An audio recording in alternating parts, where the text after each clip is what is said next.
Hello, how do I calculate total assets for Form 1120S, page 1, item F? So the total assets to put on page 1 for Form 1120S, item F, is the total assets, your business total assets, and you can find that on the balance sheet.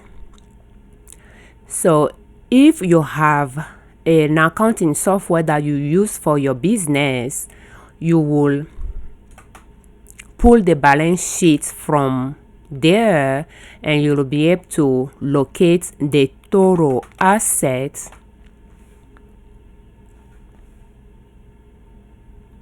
at the end of 2022, the total assets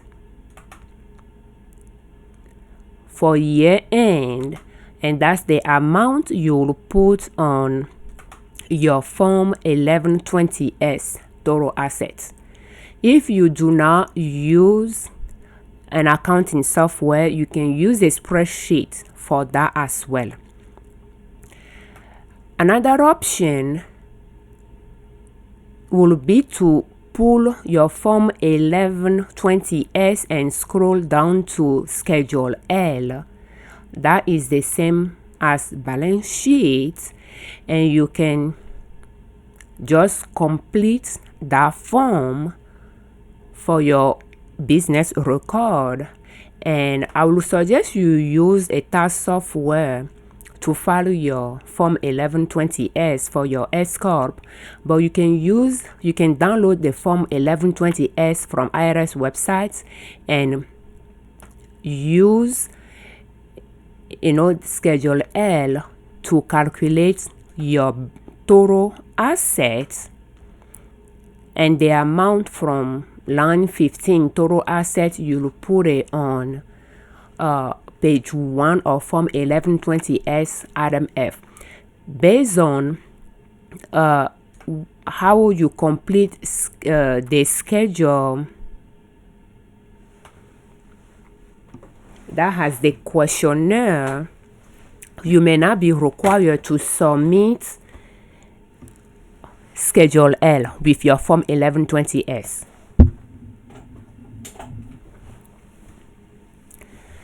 And you are now completing Schedule L to submit it, but just to calculate your total assets. So we are going to use an example to calculate the total assets for a business. But I believe it will be question 4.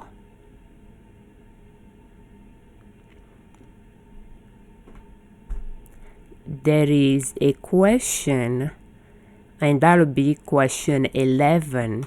So if for 2022, if your gross sale is less than $250,000, or your total business assets is less than $250,000, you are not required to submit Schedule L.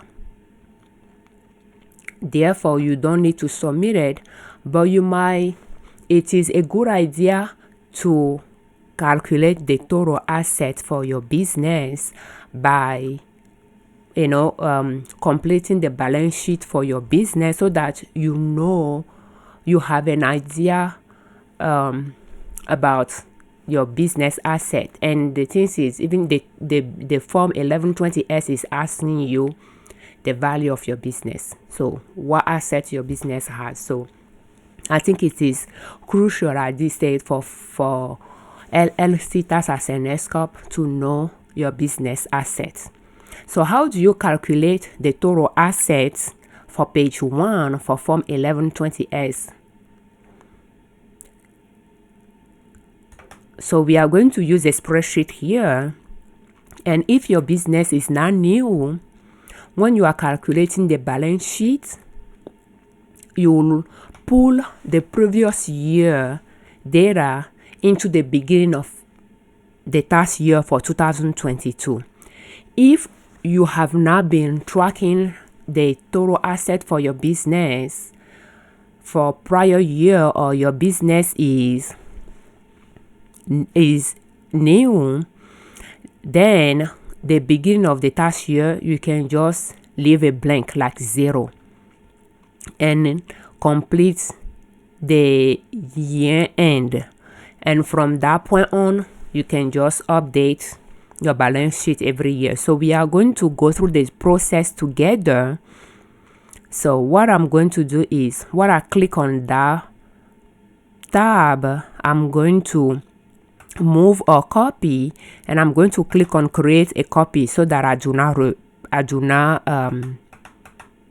repost it there. So I'm just going to post a one there, and I'm going to leave it as that number 2, and I'm going to take the data out of the year end.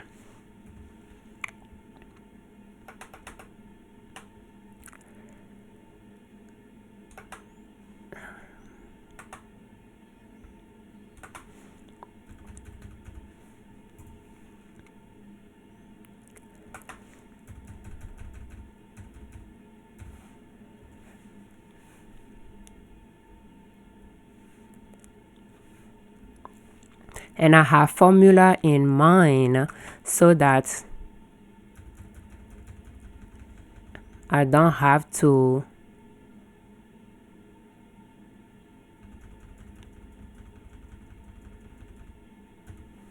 do some calculations myself.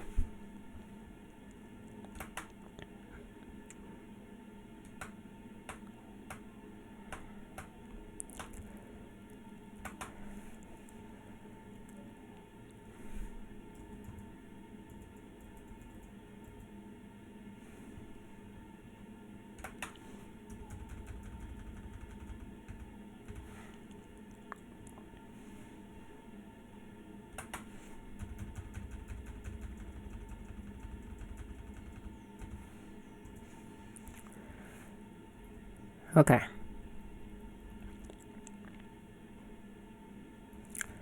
So our 2021, I can just go a little bit to 2021 here. So 2021 year end data, I will copy that and paste value in 2022. So you can see the cash, the inventory. So your prior year end will become the beginning of the tax year of the current year, if that makes sense. So I'm not going to go through that 2021. So we are going to continue with 2022. Now that you know how the numbers came into the beginning of 2022 tax year, they just came from last 2021 year end. So but again, if you have not been tracking yours, or your business is new, the beginning of tax year will just be 00, and then the year end tax year is pretty much what happened throughout the year. You will put it in the columns, the 2 columns for year end, and the column with the blank, the highlighted or the colored one, the grayish color area, you do not put data. So where do we find those numbers that you'll put in your balance sheet? The assets pretty much is the assets your business has, and the liability will be the debt. So for the assets, the cash, you'll open your bank account. We are working for 2022 tax return form 1120S. So you'll open your business bank account, and December 31st, 2022, the balance in your bank account, your business account, will go on line 1 for cash. So if you have your bookkeeping, you will find that on in your journal. So we are going to open our bookkeeping here, and multiple financial document will be used to gather information or data for the business balance sheet. So one entry journal, I would like to call a bank reconciliation, is pretty much recording transactions that goes through your business account and see if your recording match what the bank has. In some way it might be redundant, but I like to do that for our business, and sometimes it can help you if there is some fraudulent activity that goes through the business. It'll help you notice it as well, because it allows you to actually go through your transactions during the month that went through your bank account when you are recording them, and you'll know if something is an issue that you have to address. So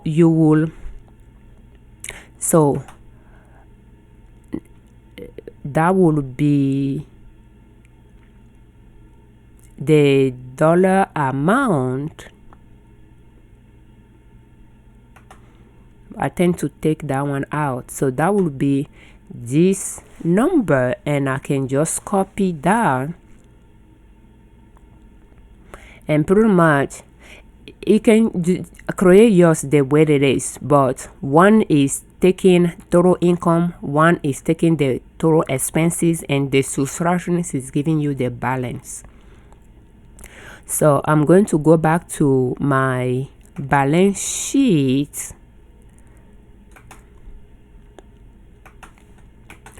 and I will paste value of that amount, and let's see if we took the right number, and you can see that's that number.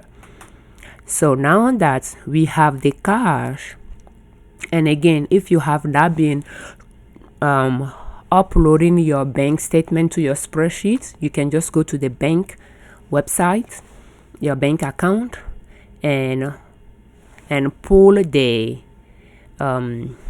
December 31st transaction balance in the account out, and that's your cash on hand at the end of 2022. So another thing that I think you might have will be probably account receivable. If you sell and you don't collect payment right away, you might have account receivable. And if you have account receivable, it will go in this column. In this column, that is, you have A, B, C. It will go in this column C for line 2A, for what your client owe you. And if there are some collection that you won't be able to collect, they are bad debts, they will be on line 2B in a negative number. And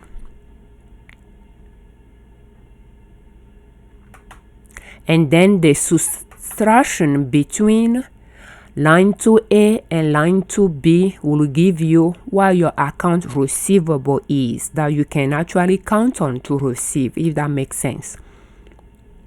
So that would be like the sum of this one plus that one.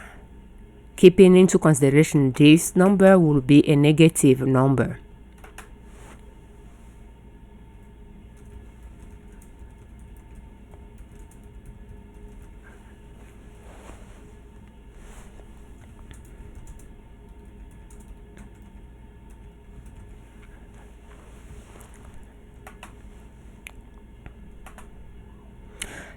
So another one that can be related to your business, if you have physical products, that will be line 3, inventory. So to find your inventory, you will go to your inventory and sales worksheets, or if you have completed form 1125A, you will find it there as well. So we are going to use both to find that number.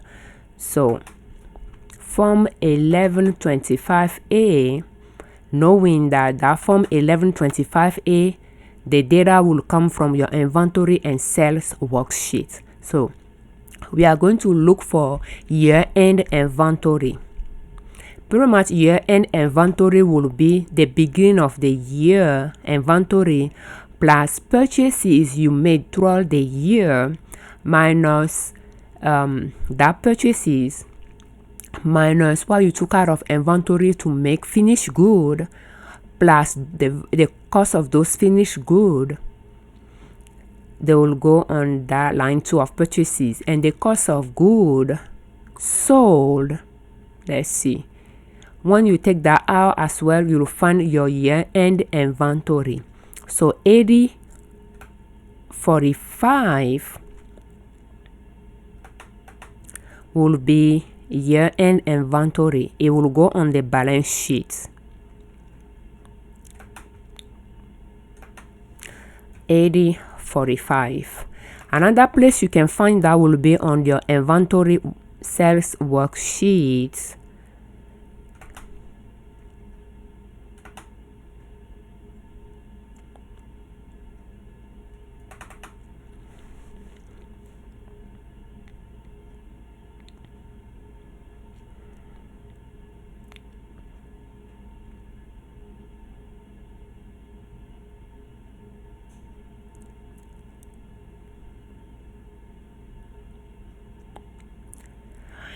And I'm now going to talk about US government obligations tax exempt. Okay, it seems this one is the template.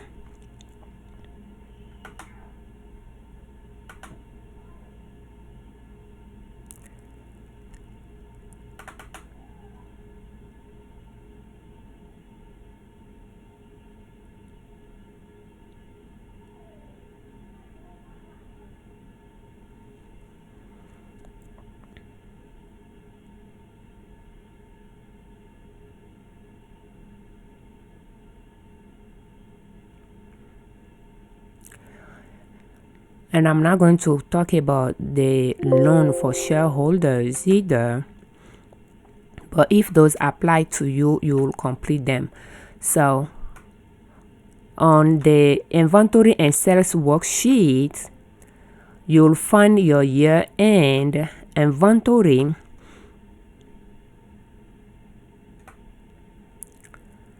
So you'll have your beginning of the year, your purchases, and out of inventory, those will be together. Like that's the, you'll calculate those two together, so one minus the other, and year-end inventory is 8045, and I think that's what we enter, 8045. And you can choose not to round your numbers, so by using things from your worksheet rather than using things from the form that you completed with.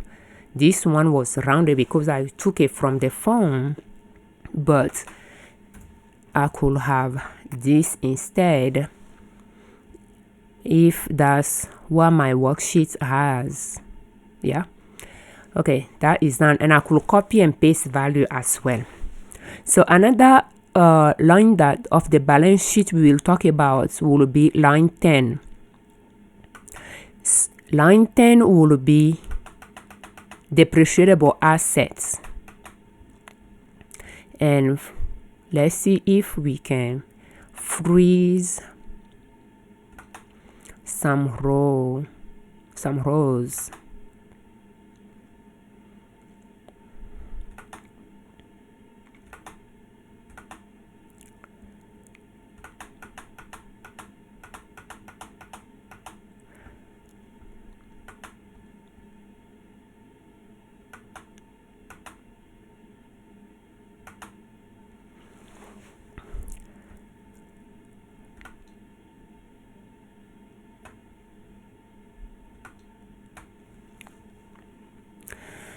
Okay, so line 10A, building and depreciable assets,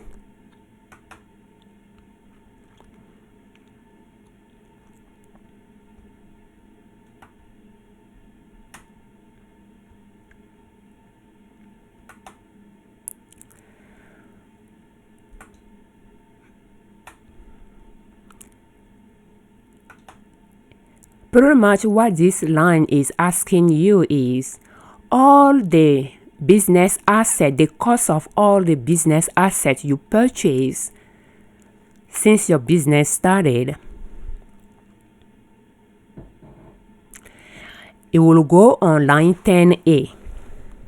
So if you have been tracking those year after year, for year end, it will be what you have up to the beginning of the tax year, and then you add anything you purchase depreciable asset wise during the year of 2022 or the year you are filing the tax return for.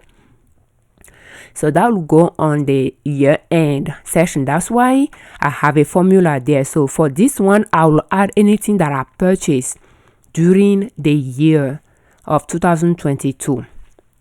If you have not been calculating your balance sheet before, but your business didn't start in 2022, you can just go through your document to list all the cost of all your business assets and put it for year of, to put it in it. So line, before we can just do it together. So line 10B is less accumulated depreciation. So any depreciation you have taken so far for those depreciable assets, you will put it on line 10B as a negative number. It's saying less. So your total cost of business depreciable assets minus any depreciation you have taken for them already. So that's what line 10A and B are. And when you put the beginning of the year in column A, column B will calculate what you have remaining to depreciate. And that is just the same principle for year end as well. At the beginning of the year, business asset plus any asset you purchase during the year, and line B will be depreciation deduction that you took so far, and you add any depreciation you are going to take in 2020. You are going to claim in 2022, you add it to it, and that line B will calculate how much you have left to depreciate when you file 2023 tax return. Does that make sense? So you will add depreciation you are going to take in 2022 when you are filing 2022 tax return. Depreciation you are going to take, you will add it to line B. At least that's the way I do it. Okay. So now let's calculate those. So we are going to see if you make purchases during 2022. So for that, you are going to pull your long-term asset worksheet. We have two here we will use.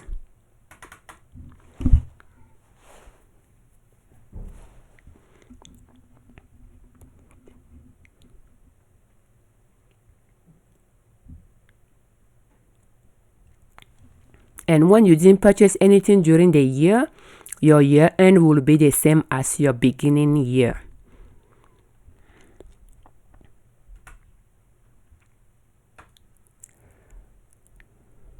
Okay, so I'm going to lower that one.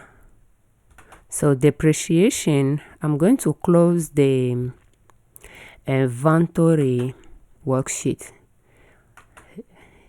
Is a little bit, it's kind of heavy worksheet for the data in, and it can slow other things down for me. But anyway, while that one is working,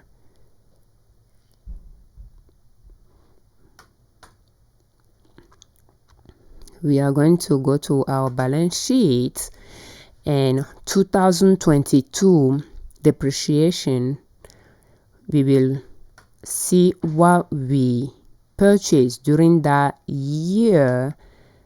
That's $9.97. I can just copy it and I will paste the value in the balance sheet.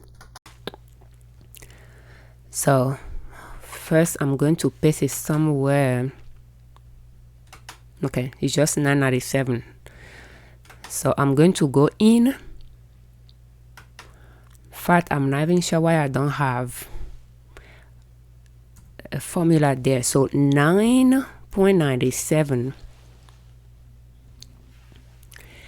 and for that 9.97 and anything else that I'm going to take depreciation deduction for, I'm going to add that depreciation deduction on line B. So we are going to go back, and that's when I'm going to use the second worksheet, because the second worksheet just tend to summarize depreciation that I'm going to take. And the way it works is, it does take some manual work though. Let me see if I can enter something there so that I can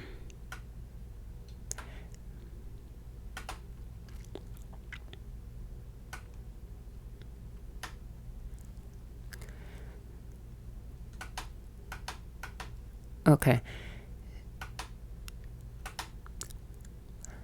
So asset placed in service in prior year. I'm not going to spend time talking about depreciation. We have a video for depreciation, how to depreciate a business asset. We discussed that there. And for inventory and sales worksheet, it is free at ninasop.com. And we have inventory, we have depreciation worksheet for sale at liberdownload.com, and the link for those two websites will be in the description. So for this one, we are going to look at the depreciation deduction that we are going to claim for the current year. And for 2022 is going to be $569.46. So I'm going to $1 for assets we place in service for the current year, and $568.47 for asset placed in service prior years. So I'm just going to copy the total depreciation deduction, and I'll take that to the balance sheet, and I'm going to paste value. Since I'm going to insert it in a formula, I'm going to paste value so that I can copy it, and I'll go in the depreciation, accumulated depreciation, and I'll enter it there in a with a negative sign to it. So pretty much what is happening is the depreciation deduction that I took so far added depreciation deduction that I'm going to take in 2022 to have the total there. This is the negative number. So when I add another negative number to it, it's going to add them together. So like addition, but it's just going to have a negative sign. So automatically year-end asset value will be the total assets cost, including what I purchased during 2022 minus all the depreciation deduction that I took so far, including 2022 tax return depreciation deduction. It will give me the value of the assets. So another things that I will talk about is if you have a rental property, your building, you will do the same, you will use the same principle. The building will go on 10A, and depreciation you took so far will go on 10B with negative number, following the same analogy. And if you have the land, like usually property like a rental property, the land won't be included in the building value, but the cost of the land will go on line 12. But usually when you have rental property, you won't be using an S-corp for that. You'll be using an L.L.C and filing 1065. But either way, you still have to have a balance sheet for your business.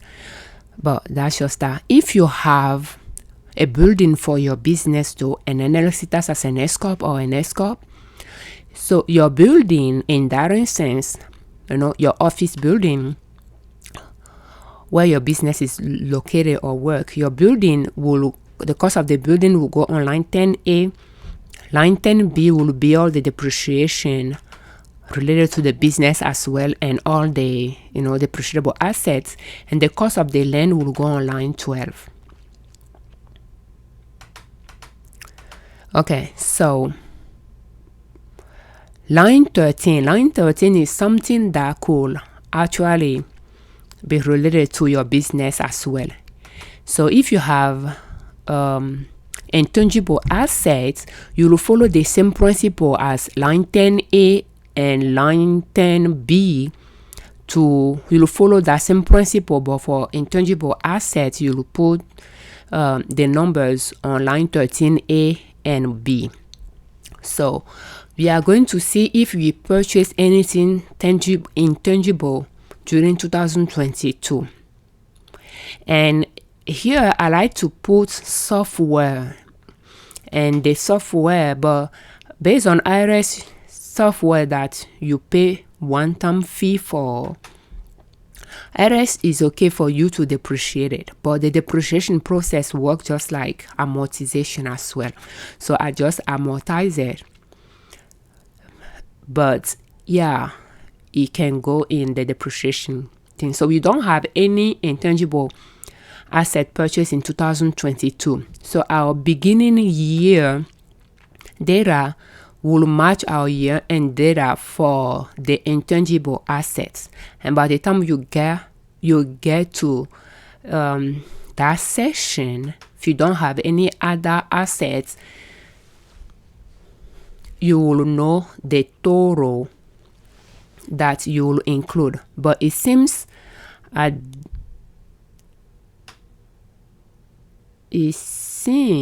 hold on.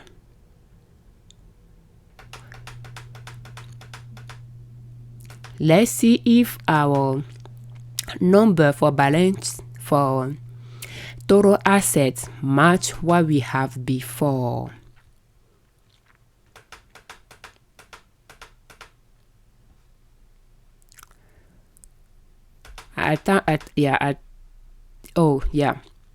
There is something else we need to do. Okay, so if we didn't purchase any intangible assets in 2022, our line 13A will remain the same. But it does not necessarily mean that the line 13B will remain the same, because what you purchase before 2022, you are going to continue amortize it. So we need to go get that amortization deduction and add it to line 13B for year end. So we will go to our depreciation thing. So for 2022, the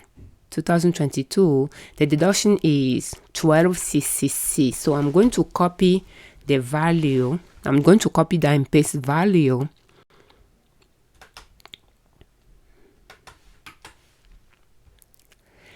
And the reason why I'm doing that is some numbers have kind of infinite decimal side, and rounding it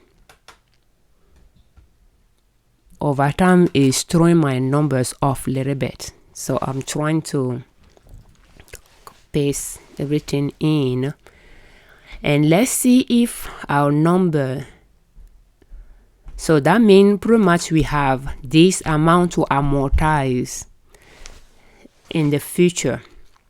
So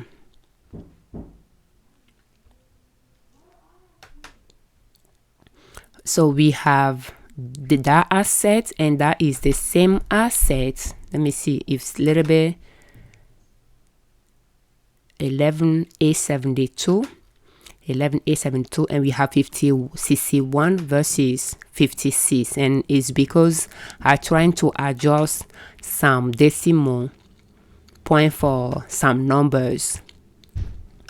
So this number here, that is what you are going to put on your Form 1120S.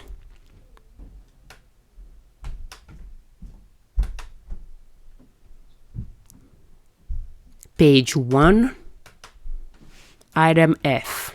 So that'll be 11,873. That's how you calculate the total asset for your business. So while we are at it, we might just finish the balance sheet.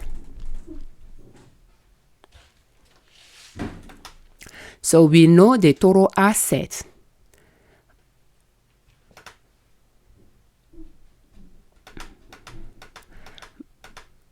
But it might be a good idea to balance the balance sheet. So for your balance sheet to be balanced, your total assets should match your total liability and shareholder equity.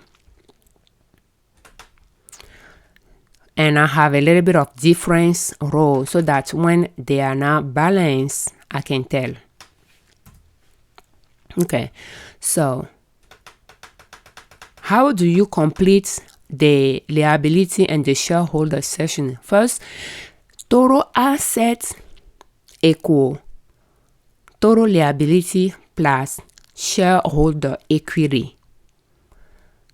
So we have the total asset already. So that means now we need to add the liabilities and shareholder equity in the liability and equity section for the total asset to match liability and shareholder equity. So account payable, if you owe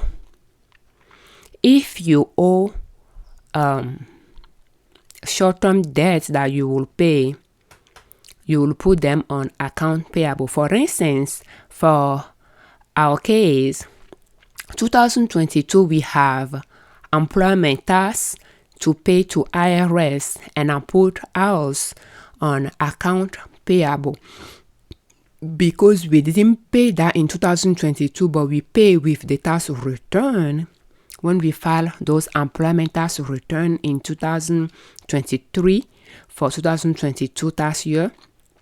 We pay those employment taxes and unemployment tax return. But for 2022, it was still, that amount was still in the bank account. Therefore, for that to balance, we'll need to add it here. So you will, there is different ways you can do it, but one way to do that will be to go to your payroll worksheet and pull your payroll due, employment and unemployment, and in this payroll, Social Security and Medicare withheld will be included because it was not paid. So I think the total will be, let me see if I can find the total.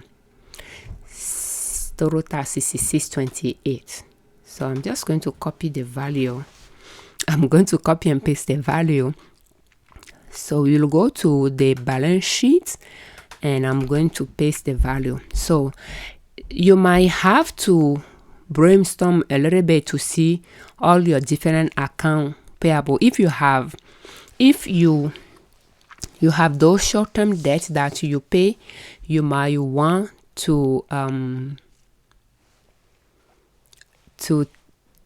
have a worksheet to track your account payable. And I think there is another things that I added there, and that's where sometimes I will add credit card debt as well. Like the beginning of the tax year was the credit card debt that I added there, but that's just my personal preference. So I don't know if we have another debt that we added there. We can look. Oh, unemployment tax need to be added. So let's go check unemployment tax, where we will find the unemployment tax. Didn't calculate it here. Okay. So we will go to our bookkeeping and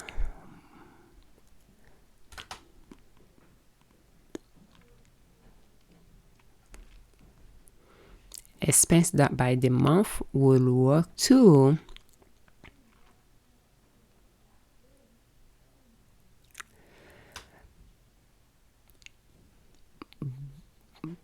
But I think this will be,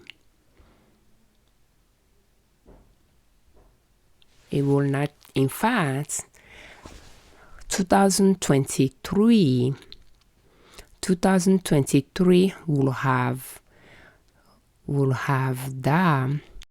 But let's go to unemployment form.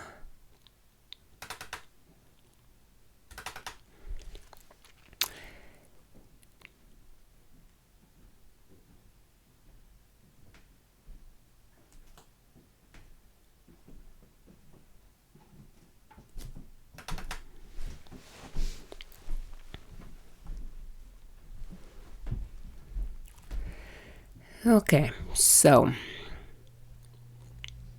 $25.99.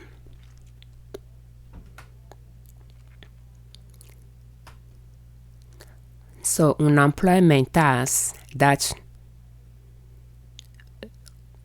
was owed to IRS for 2022 but paid in 2023, was still in the bank account in 2022. So for this plus 25, is it 25.92?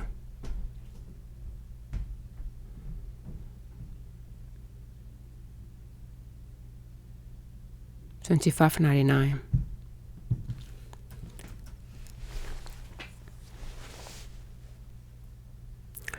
Although I will, okay, so I think that matched that number.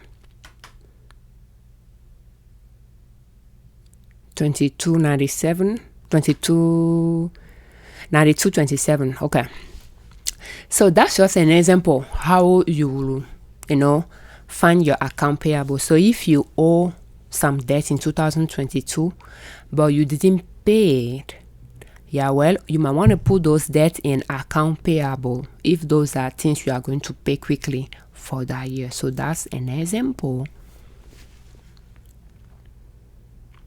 because you are doing year-end balance sheet. At the end of the year, you accumulated those debts, so you have that amount in your account, or you have the value of those inventory recorded already. For that to balance out, you need to take it out by putting it in account payable as well, so that if you have not paid the client, the supplier, since you already have the inventory in the system, if you have not paid the supplier yet, might be good to add that amount you have not paid your supplier in account payable. So that's where that will go. Okay, so other current liabilities, I'm not going to complete that section. And in fact, I have a number there before, but I shouldn't have.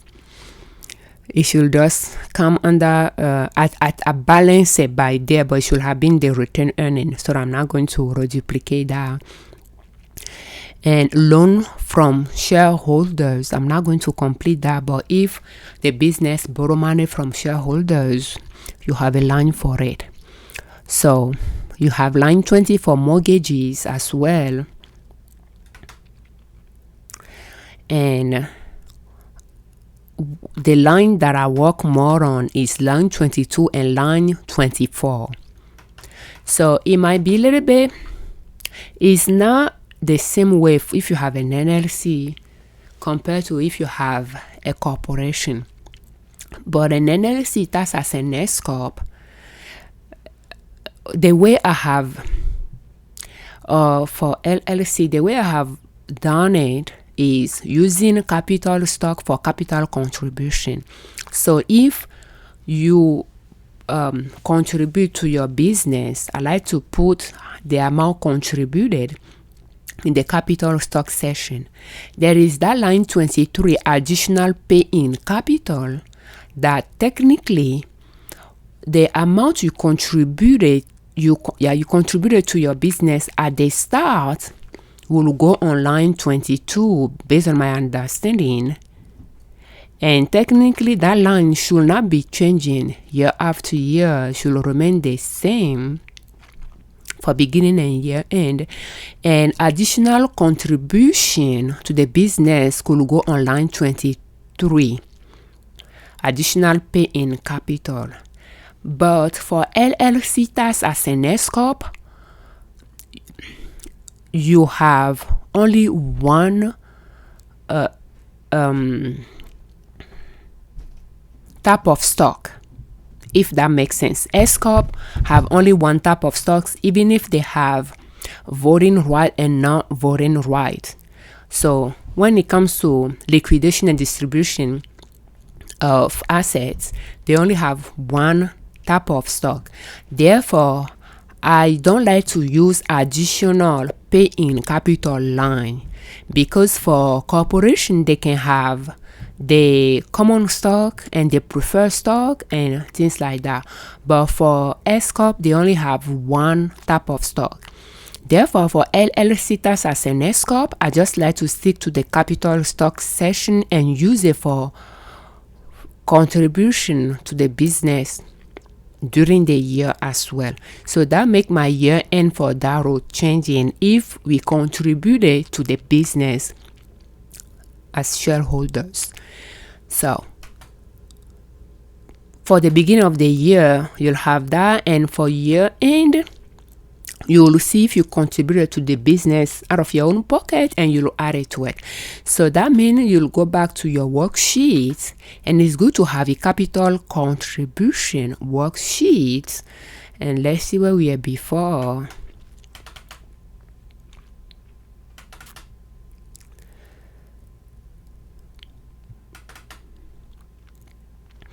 And we will have our capital contribution worksheet to go through, and that's a way to pull information from your bank account and have it sorted out as well. So the total, you have the total that you can just copy, and you can design your worksheet in a way that it can just show you the share that is allocated to the other partners as well.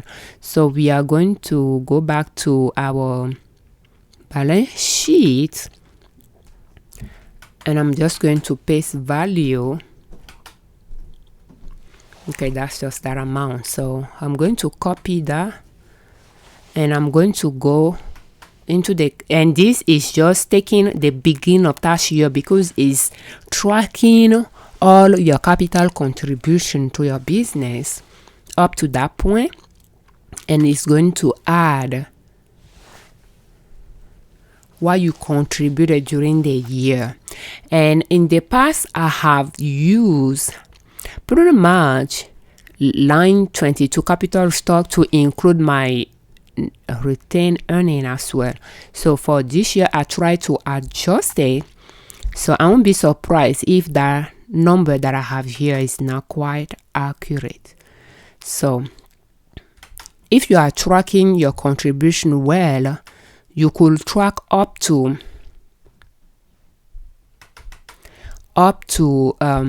dates as well. And technically your up to date should match your year end. But mine does not, because for years that the business was negative, I decreased the capital stock by that instead of just posting it in the retained earning section. So let's see if I have tried to adjust it. Yeah, I have tried to adjust it by seeing what is missing for that number, for this number to be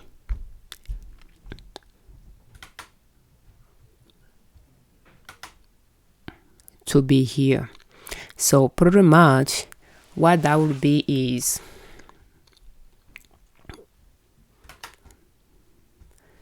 if we copy this number and let's paste the value, and I'm just going to add a formula. If I take that minus what is there already,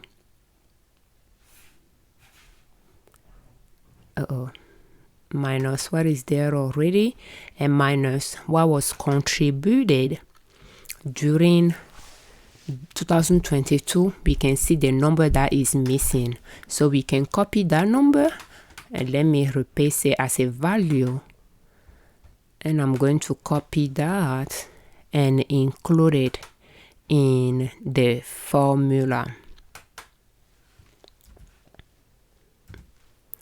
So I have the number that is missing and the contribution for 2022 added, and that will match my number here. So let me take those calculation out of there.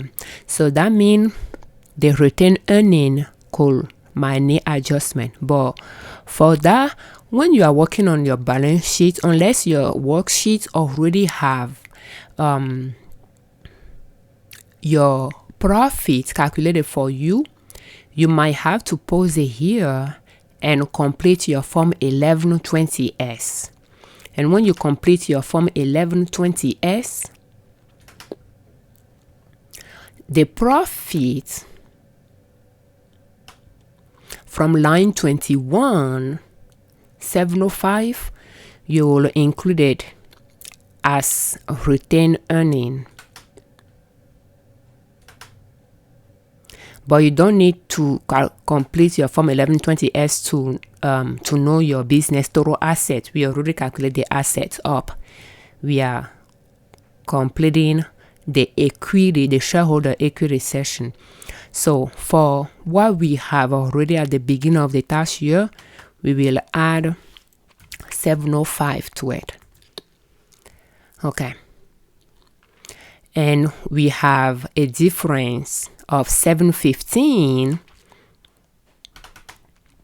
So the total assets is more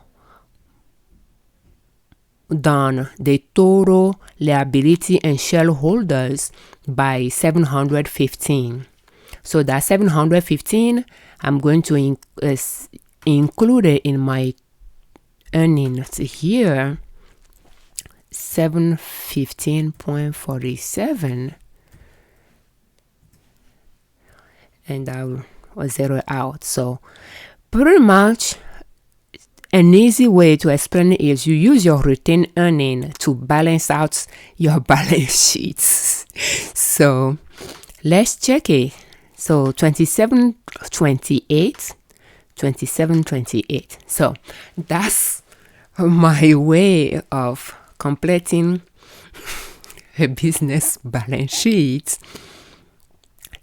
But Yeah, you can find which way works for you. And again, you can actually have an idea on your profits through your business bookkeeping worksheet. If we scroll down, I don't think this tab will give us that, but let's. And by the way, for S-Corp, this booking worksheet is free at ninasoap.com under free download as well. But let's continue to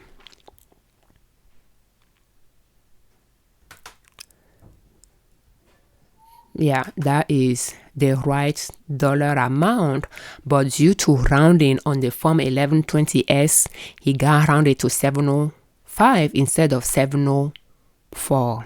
But yeah, so your booking, your journal entry or your booking worksheet should be able to give you an idea what your profit or loss for the business would be, and should be able to use that to track to complete your balance sheet. But if you are not sure, once you complete your Form 1120S, line 21,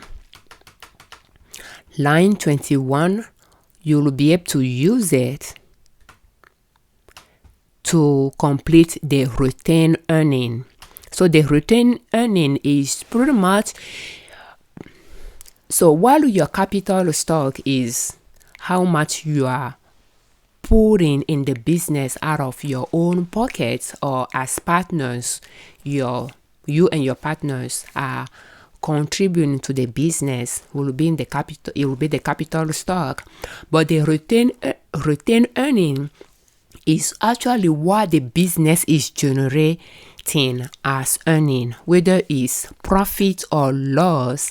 That line will allow you to know if your business is supporting itself, or if you have to keep adding, if you have to keep funding it through capital stock line. Does that make sense? So, but yeah, so your profit or your loss will go on the retained earning.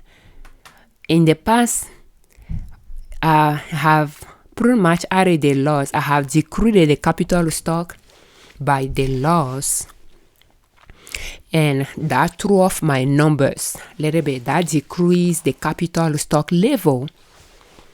But now I'm trying to separate both by using the retained earning, not just for profit but for losses as well.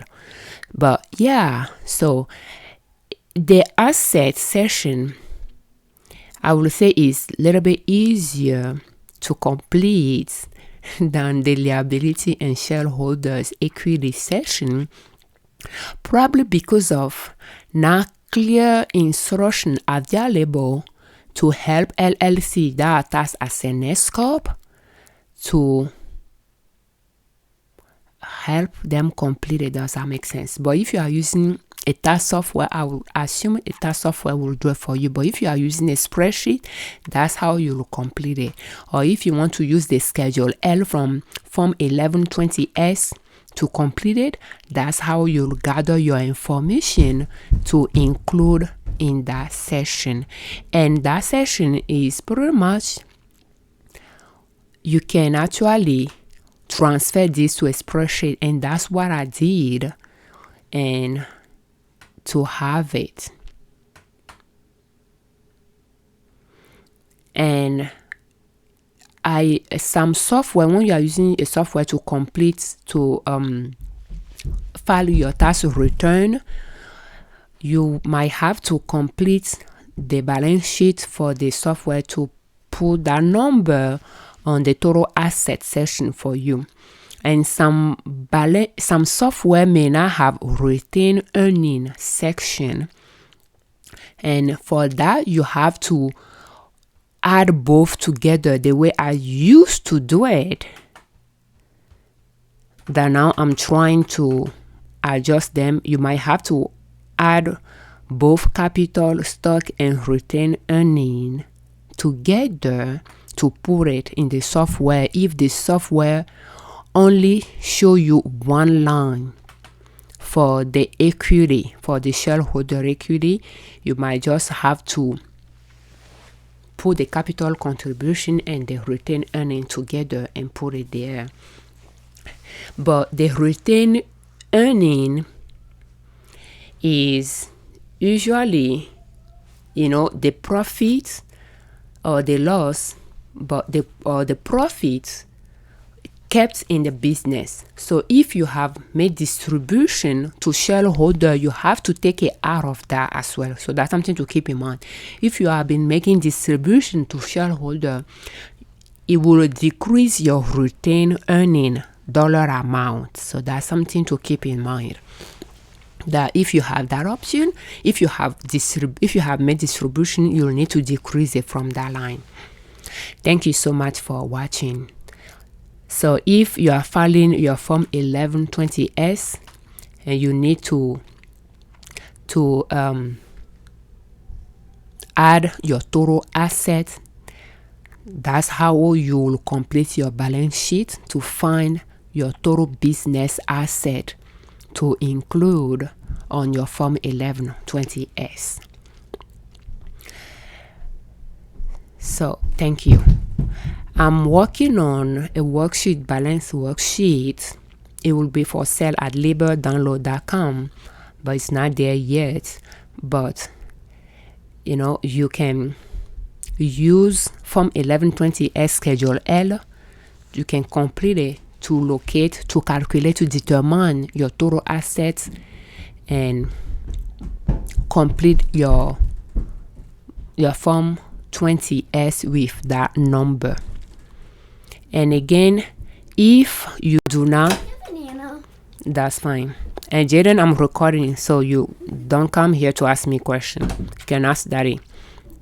So now that you have 2022 done, for 2023, you can now just go from year end from 2022 to complete 2023.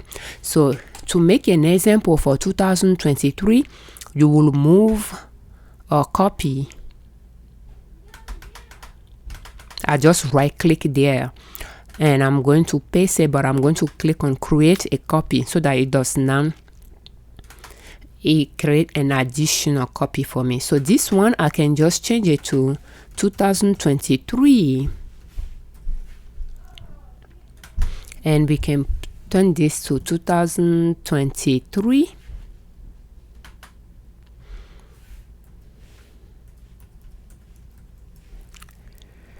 And so for this one, what you are going to do is we are going to scroll all the way to the beginning. We will copy this number. Okay, I'm just going to copy it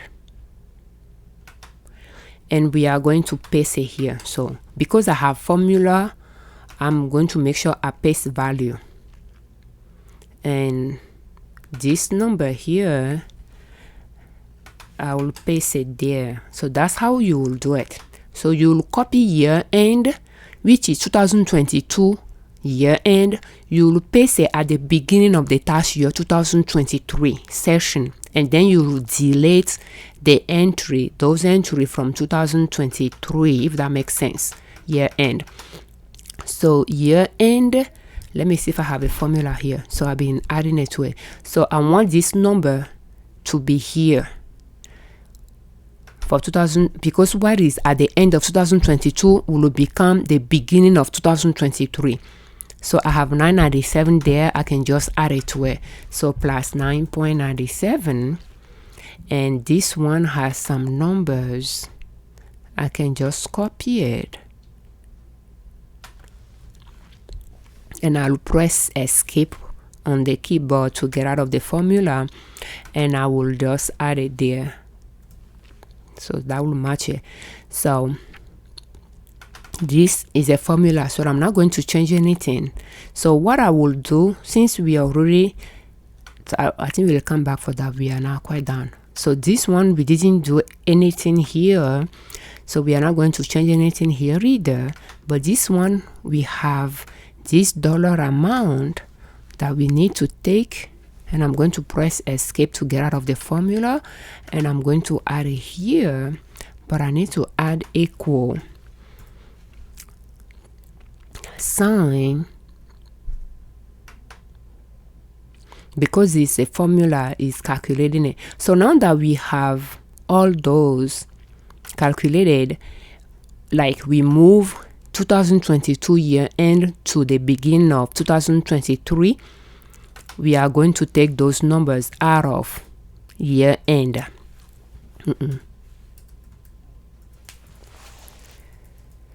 And this one, this one, we will take 2022 purchase out because it's already accounted for. You see, it's going to take the beginning and with anything you will purchase in 2023. So we are going to take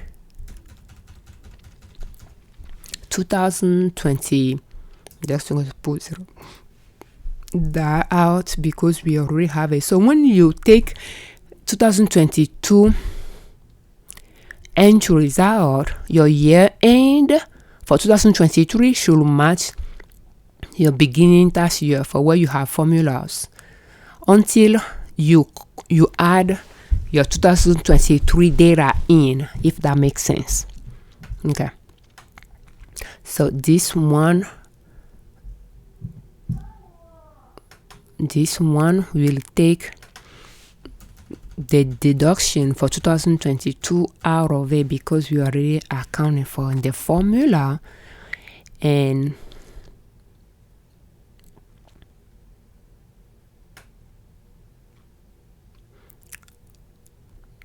I took those two out, but again, why not? We can just leave them there as well until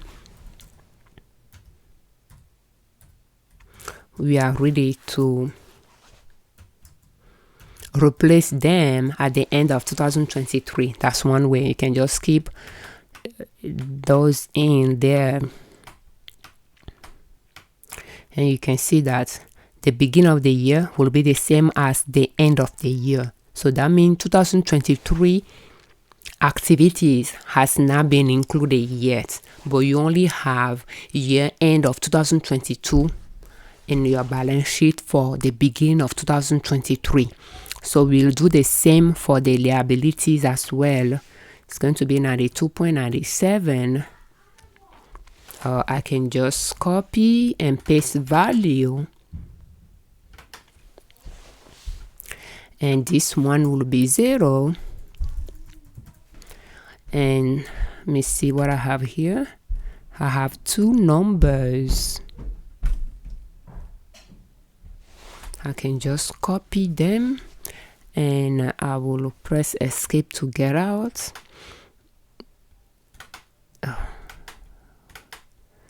Okay, and I will add them here.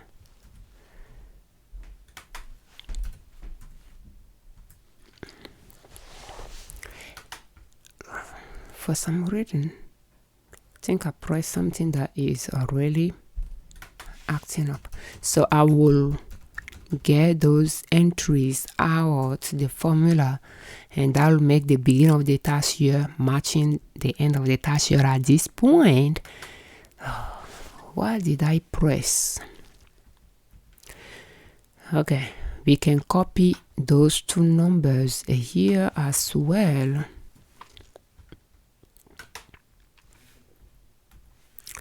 And we will add them.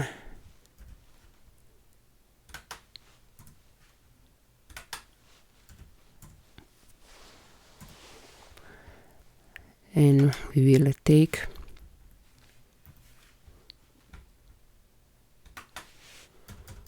those entries out of that. So what will happen is,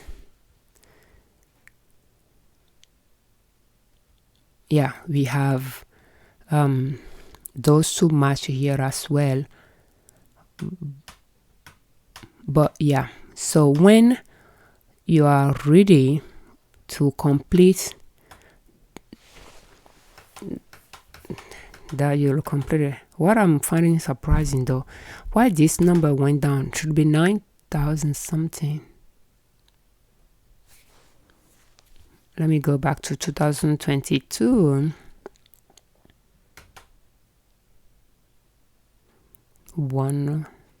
17. We go to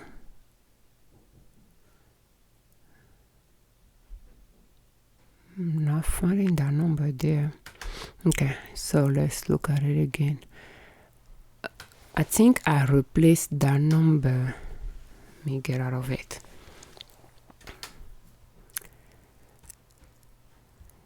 It seems like I paste my retained earning at the wrong spot.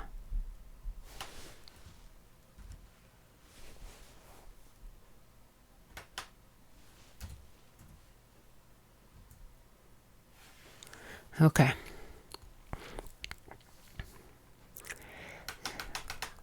so pretty much the exercise for 2023 is just to update your beginning of the tax year so that it match your year end of 2022. So at the end of 2023, you will update year end 2023, and then you will find 2023 total asset that will go on your 2023 Form 1120S. And at the same time, you'll have your balance sheet for your business as well. Thank you so much for watching. I'm Afiavi Liberman, creators of Liberman Consulting L.L.C YouTube channel and ninasoap.com, our blog. And we do have the bookkeeping for free to download in the free download section of our website, ninasoap.com, and it will be in the description. And the bookkeeping is well suited for S Corp or for Form 1120S. We have inventory and sales worksheets. I think I closed that one already, where we pull the pull the value of the inventory, and it does have the gross sales as well. So in the inventory and sales worksheet, we have it for free as well at ninasoap.com. And we have the payroll. Believe the payroll are closed as well, but the payroll, we have it for free as well at ninasoap.com under free download. And you don't need to subscribe to download anything for free from ninasoap.com. And you'll be able to track your payroll and unemployment as well. But we do have one tab included for it. In fact, when I was looking for food, I could have found it here from the bookkeeping worksheets. I didn't remember. But yeah, you have that. And if you are looking for depreciation and amortization worksheets, we sell them at liberdownload.com.